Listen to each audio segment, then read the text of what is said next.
One night in December 2011, in the remote wilderness of rural Vermont, a mother and her young daughter discovered something that would later become one of the most disturbing encounters with what researchers call SCP-4666. But within just 12 days of moving into their seemingly perfect new home, they would experience something so horrific that it would fundamentally change our understanding of what lurks in the winter darkness.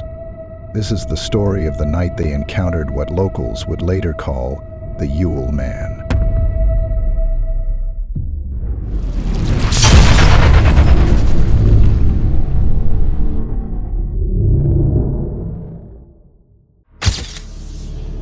Emma Thompson, a widowed woman, didn't choose the isolated farmhouse because she liked the countryside. After 2 years of grieving her husband's death in their cramped city apartment, she chose it because she thought isolation would help her and her 6-year-old daughter Lily heal. The property's real estate agent had actually tried to discourage her from buying it, explaining how the nearest neighbor was over 3 miles away and how the dense pine forest that surrounded the property made it feel even more remote. But for Emma, that isolation was exactly what made the 3-bedroom farmhouse perfect. What she didn't realize was that this isolation would make them the perfect targets for something that had been hunting in these northern woods for centuries. That first night, as snow fell silently outside their new home, Lily reported seeing someone watching the house from the tree line. Emma dismissed her daughter's concerns, attributing them to the adjustment of moving to such a remote location. But the next morning, December 22nd, she discovered something that made her blood run cold. A set of barefoot prints in the snow, leading from the dense tree line directly to Lily's bedroom window. Despite trying to rationalize that they must have been animal tracks, Emma knew deep down that no animal leaves human-like footprints in the snow. Over the next few days, Lily's descriptions of what she called the Thin Man became increasingly detailed and disturbing. She would point to the edge of the woods and describe an impossibly tall, skeletal figure standing motionless in the tree line. The figure, according to Lily, was completely naked despite the freezing temperatures. At first, Emma attributed these sightings to her daughter's active imagination, especially given the trauma of losing her father. But on the 7th night, while washing dishes in the kitchen, Emma herself caught a glimpse of exactly what Lily had been describing. A gaunt, towering figure standing at the forest's edge, its pale skin visible even in the darkness. When she blinked, the figure had vanished. That's when the strange occurrences intensified. What started as subtle creaks from the roof, easily dismissed as the old house settling, evolved into unmistakable footsteps moving across the ceiling above Lily's room. By December 29th, these nocturnal disturbances had become more pronounced, accompanied by an overwhelming stench that permeated the house, a smell so putrid it would wake them from their sleep. The local police proved unhelpful when Emma reported the disturbances. They suggested it was likely just wildlife, perhaps a bear growing restless during the winter months. But Emma knew better. Bears don't leave handprints pressed against second-story windows, and they certainly don't walk upright across rooftops in the dead of night. On New Year's Eve, the entity made its presence undeniable. Emma woke to the sight of a face pressed against Lily's bedroom window, ancient and gaunt, with eyes like empty wells staring into the room.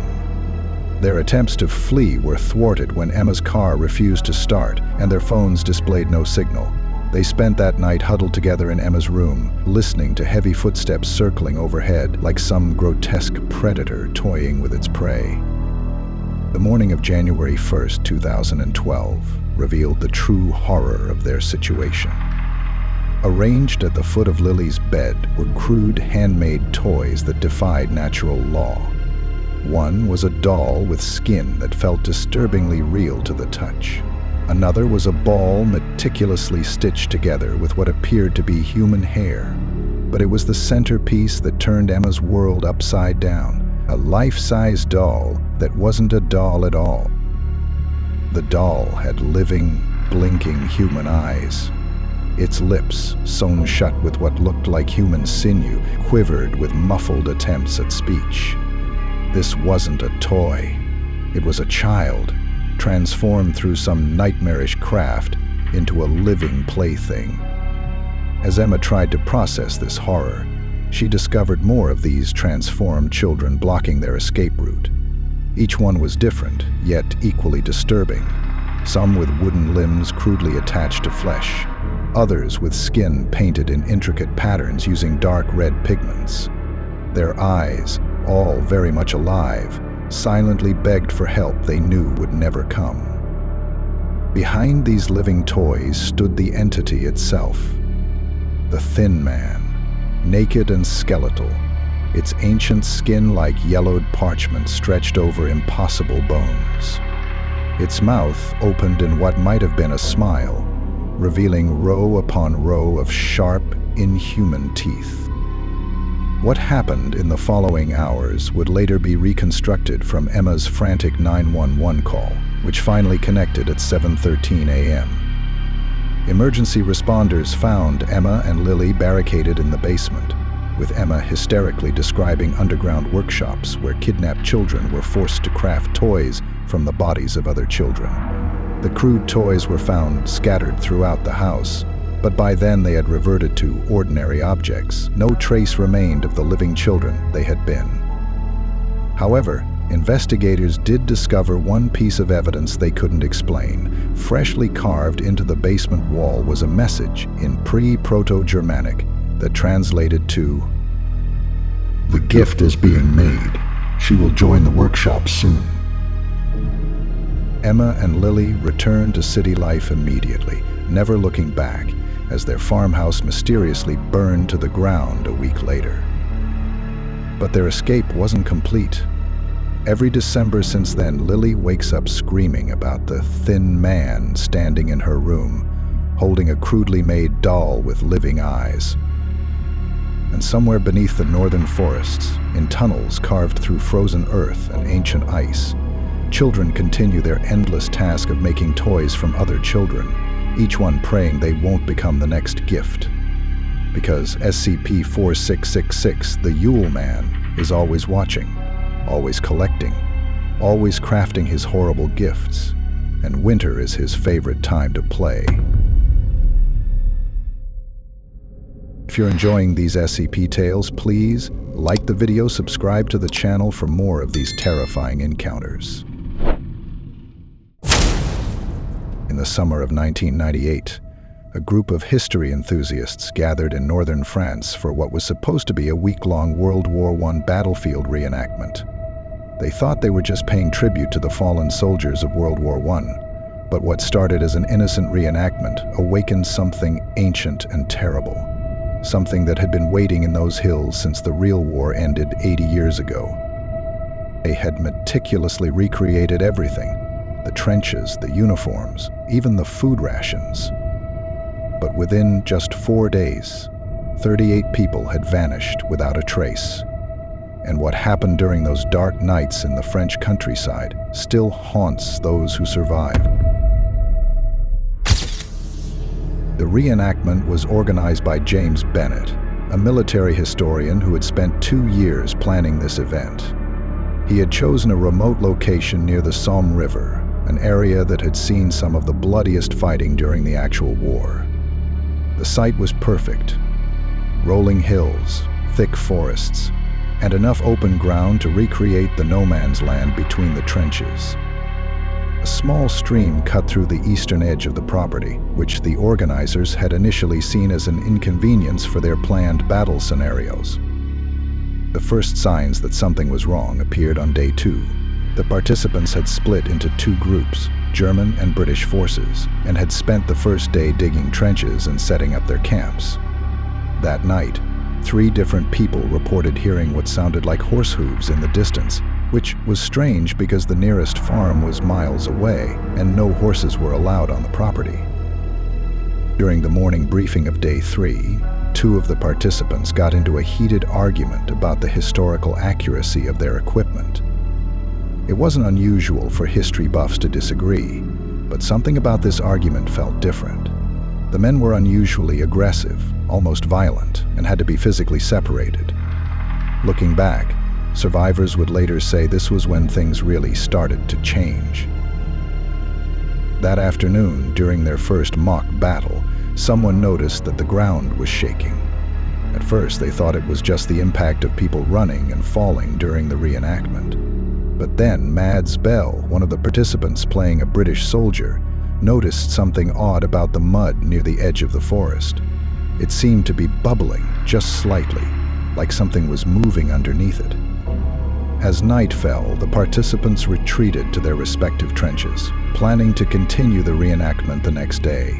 Around midnight, the night watch reported seeing what looked like red eyes in the darkness between the trenches.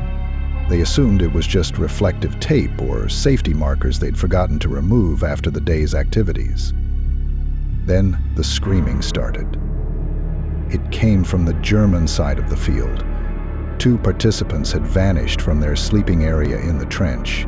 Their sleeping bags were still there, but they were gone. The remaining participants initially thought it was some kind of prank, but the way their belongings were scattered and the deep gouges in the mud told a different story. The search party found something that made no sense. Massive hoof prints, each one nearly 3 feet across, leading into the forest. But they disappeared after just a few yards, as if whatever made them had simply vanished. The police were called, but by the time they arrived the next morning, 5 more people had disappeared. The authorities found no signs of struggle, no blood, no bodies. Just those same massive hoof prints appearing and disappearing at random across the battlefield.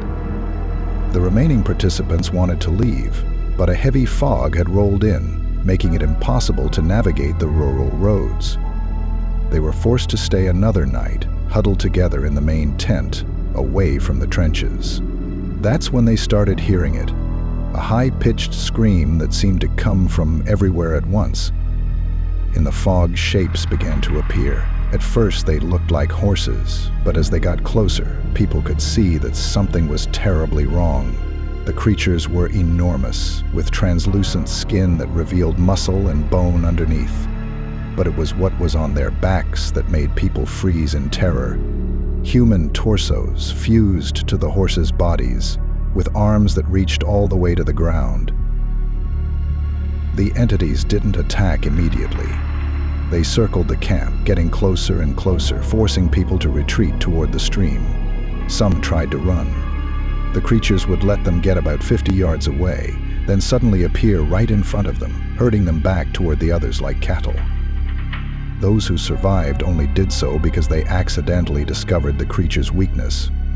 In their panic, a group of 7 participants had crossed the stream, planning to follow it to the nearest town. The entities chased them right to the water's edge, but stopped abruptly, refusing to cross. But for the others, there was no escape. The entities spent hours stalking them, picking them off one by one. They seemed to take pleasure in it, sometimes revealing themselves just enough to cause panic, then disappearing again. By dawn, only those 7 who had crossed the stream remained. The official investigation concluded that the missing participants had simply gotten lost in the fog and died of exposure. The hoof prints were dismissed as damage from the reenactment itself. The screams were attributed to wild animals. But the survivors knew different. They had seen something impossible, something that shouldn't exist. In the years since, none of them have participated in another reenactment. Some refuse to talk about what happened at all. What they don't know is that among the items recovered from the site was a British infantry helmet from World War I, found half buried in the mud. Inside was inscribed a name: Martin O'Malley, 1916.